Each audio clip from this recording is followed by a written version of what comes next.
Hello friends, welcome to our channel financial literacy. एक गजब की तेजी बनी है टाटा स्टील के शेयर में। और यहाँ पे इसके पीछे का रीजन क्या है, और यहाँ पे अगर आप देखोगे कुछ बहुत ही इंपॉर्टेंट अपडेट्स निकल के आई हैं कि अगर एक पर्टिकुलर डेट से पहले अगर आप ये सारे सिनेरियोस फॉलो नहीं करते हो तो आपके भी जो शेयर्स हैं वो फ्रीज कर सकते हैं। ऐसा यहाँ पे सेबी की तरफ से जो नोटिफिकेशन है वो निकल के आई है। साथ के साथ हम म्यूचुअल फंड्स की होल्डिंग्स के बारे में भी बात करेंगे और यहाँ पे देखेंगे कि म्यूचुअल फंड ने रिसेंटली टाटा स्टील में क्या कुछ किया है। कंपैरिजन भी हम देखने वाले हैं मेटल के स्टॉक का, और साथ के साथ दो ऐसे स्टॉक के बारे में बात करेंगे जो कि आपको कॉर्पोरेट एक्शन दिखाने वाला है। यानी कि वीडियो बहुत ही ज़्यादा इंपॉर्टेंट होने वाली है, तो एंड तक आप जरूर देखिए, आपको सारी चीज़ें अच्छे से समझ में आ जाएगी। चैनल पर फर्स्ट टाइम विजिट कर रहे हो प्लीज़ चैनल को सब्सक्राइब जरूर कर लीजिएगा। वीडियो अगर आपको अच्छी लगे तो एक लाइक जरूर कर दीजिएगा। अब यहाँ पे अगर हम देखें तो सबसे पहले आप देख पाओगे कि टाटा स्टील में आज के दिन की जो क्लोजिंग हुई है वो करीबन 2% के आसपास हुई है। यानी कि अगर आप देखो तो 108 रुपये पर शेयर पहुंच गया है। जबकि आप सभी को पता है कि Q4 के नंबर्स बहुत ही ज़्यादा खराब निकल के आए थे टाटा स्टील के, उसका इम्पैक्ट नहीं पड़ा। ये एक बहुत अच्छी बात है क्योंकि ओवरऑल जो कंपनी है वो यहाँ से ग्रो कर रही है। करीबन 2% के आसपास का जो मूवमेंट आज के दिन आपको देखने को मिला। 3 बजे के बाद अचानक से एक बहुत बड़ा मूवमेंट आया और शेयर की जो क्लोजिंग हुई वो पॉजिटिव साइड पर आपको देखने को मिली है। ओवरऑल एक बार हम इसके रिटर्न्स पर नजर डाल लेते हैं, फिर आगे हम बात करेंगे। यहाँ पे आप देखो तो एक महीने में करीबन 3% के नेगेटिव रिटर्न्स हैं, 3 महीने में करीबन 2.25% के रिटर्न्स हैं, एक साल में करीबन 1% के नेगेटिव रिटर्न्स हैं, 3 साल में 235 है और 5 साल में 90%। यानी कि लॉन्ग टर्म होराइजन जिन्होंने भी रखा है उन्होंने इसमें पर्टिकुलरली पैसा बनाया है। जिन्होंने भी शॉर्ट टर्म का सिनेरियो देखा होगा उनको थोड़ी सी दिक्कत जरूर आपको यहाँ पे देखने को मिली होगी। बिल्कुल शॉर्ट टर्म के हिसाब से एक बारी कंपैरिजन भी कर देता हूँ सो डेट आपको ईजी हो जाएगा सिलेक्ट करने में। यानी कि एक हफ्ते में अगर हम देखें तो टाटा स्टील के रिटर्न्स कितने बने हैं, करीबन आधे % पॉजिटिव हैं, लेकिन वहीं JSW और जिंदल स्टील में आपको आधा % नेगेटिव मूवमेंट देखने को मिल रहा है। और वहीं अगर हम बात करें एक महीने में तो जहाँ पे एक महीने में टाटा स्टील के रिटर्न्स 3% के आसपास के नेगेटिव हैं, वहीं JSW और जिंदल स्टील में 5.5% और 12.5% नेगेटिव है। यानी कि ओवरऑल मेटल सेक्टर में टाटा स्टील जो है वो आउट परफॉर्म कर रहा है, और इन टर्म्स ऑफ की नेगेटिव रिटर्न्स भी कम ही है और जहाँ पे पॉजिटिव होना चाहिए वहाँ इन दोनों स्टॉक से ही काफ़ी ज़्यादा है। और अगर मेटल सेक्टर में देखते हैं तो यही तीन ही कंपनी जो है वो आगे निकल के आती हैं।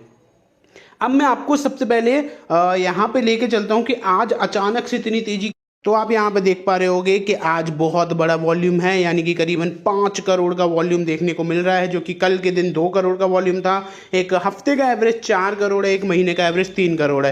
यानी कि ओवरऑल आप यहाँ पे देख पा रहे होगे कल का, एक हफ्ते का, एक महीने का, सबके वॉल्यूम से ज़्यादा का वॉल्यूम आज के दिन यहाँ पे आपको देखने को मिला है। और जैसे ही इसमें खरीदारी हुई है तो डेफिनेटली यहाँ से अगर आप देखोगे तो एक अच्छे खासा मूवमेंट जो है बनते हुए नजर आया। अब यहाँ पे देखो दो चीज़ क्या निकल के आ रही है, कुछ फोरकास्टिंग देख लेते हैं सो डेट हमें थोड़ा सा इजी हो जाएगा कि आखिर टाटा स्टील का जो प्रोस्पेक्टस है वो कहाँ तक है। ठीक है, आप यहाँ पे देखो शेयर प्राइस फोरकास्ट। ठीक है, तो यहाँ पे क्या हो रहा है, 155 रुपये तक ये शेयर जा सकता है अगर हम हायर साइड पे लेके चलते हैं।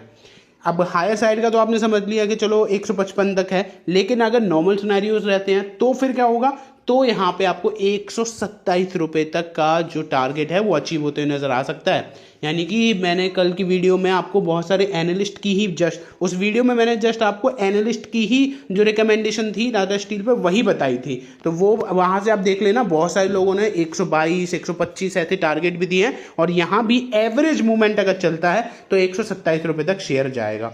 और लोअर साइड में तो यार अगर आप देखोगे तो कहीं पे भी कुछ भी हो सकता है, तो इसमें लोअर साइड का हायर मार्जिन लिया हुआ है वो है 71 का, जहाँ तक मुझे नहीं लगता है कि ये शेयर 100 से नीचे जाना चाहिए।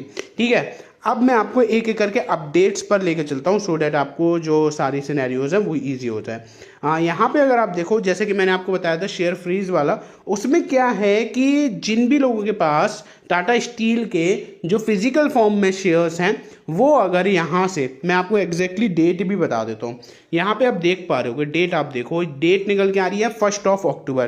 ठीक है, अगर 1 अक्टूबर से पहले पहले तक जिन भी फोलियोज के KYC अवेलेबल नहीं होंगे, यानी कि जो भी फिजिकल फॉर्म में शेयर्स हैं उनको डीमैट में कन्वर्ट करने के बाद उनकी केवाईसी अगर अवेलेबल नहीं होगी तो उनको जो है वो फ्रीज कर दिया जाएगा, यानी कि फिर वो शेयर्स की वैल्यू हो जाएगी ज़ीरो। तो इससे पहले आपके पास अगर कुछ ऐसे शेयर्स हैं, मैं तो ये बोलूँगा कि टाटा स्टील के ही नहीं बाकी किसी के भी अगर आपके पास फिजिकल फॉर्म में शेयर्स हैं तो डेफिनेटली आपको यहाँ पे जो है वो कन्वर्जन करा लेना चाहिए। अगली अगर हम यहाँ पे अपडेट पर लेकर चलें तो जो मर्जर की खबर निकल के आ रही है, जिसमें अगर आप देखोगे तो 7 जो सब्सिडरी कंपनीज हैं टाटा स्टील की, वो यहाँ पे आपको 2023-24 में जो एक साथ है वो मर्ज होते हुए नज़र आने वाली है, और ये इसी साल के अंदर अंदर आपको पूरा सिनेरियो देखने को मिल जाएगा। और मोस्ट प्रोबेबली जो मैंने आपको एक डेट बताई थी जून की, तो उसमें इनका जो मीटिंग वगैरह होने वाली है उसमें तो और ज़्यादा चीज़ों का जो क्लैरिफिकेशन है वो आ जाएगा। ठीक है, तो यहाँ पे अगर हम बात करें सारी अपडेट पर तो देख लीजिए, मैंने आपको स्टार्टिंग में म्यूचुअल फंड्स के बारे में भी बोला था, वो मैं आपको दिखाता हूँ। 30 अप्रैल 2023 तक अगर आप देखो तो क्या कुछ निकल के आता है कि Aditya Birla Sun Life flexi cap direct growth, इसने अगर आप देखोगे तो अपना अच्छा खासा होल्डिंग तो बनाया हुआ है, लेकिन मंथ ऑन मंथ बेसिस पे कोई बहुत बड़े चेंजेस नहीं करे हैं। वहीं सेम सिनेरियो अगर आप देखोगे तो Mirae Asset emerging blue chip के साथ भी जाता है, यानी कि 1.74% का तो AUM है परसेंटेज का, लेकिन चेंजेस कुछ नहीं है। और अगर आप यहाँ पे देखोगे तो और भी यहाँ पे फंड्स निकल के आते हैं, जिसमें भी अगर आप तो यहाँ पे चीज़ें हुई हैं, जैसे कि यहाँ पे बहुत सारे लोगों ने होल्डिंग्स तो अपनी अच्छी खासी बनाई है। SBI, balance advantage, Mirae Asset large cap, ICICI Prudential balance advantage, लेकिन इन्होंने चेंजेस नहीं किए हैं। चेंजेस यहाँ पे किए हैं मिराई एसेट टैक्स सेवर ने करीबन 5% के आसपास अपनी होल्डिंग्स को इंक्रीज कर दिया है। वहीं अगर आप देखो तो कोटक इक्विटी आर्बिट्राज फंड ने 27-28% से अपनी होल्डिंग्स को इंक्रीज किया है।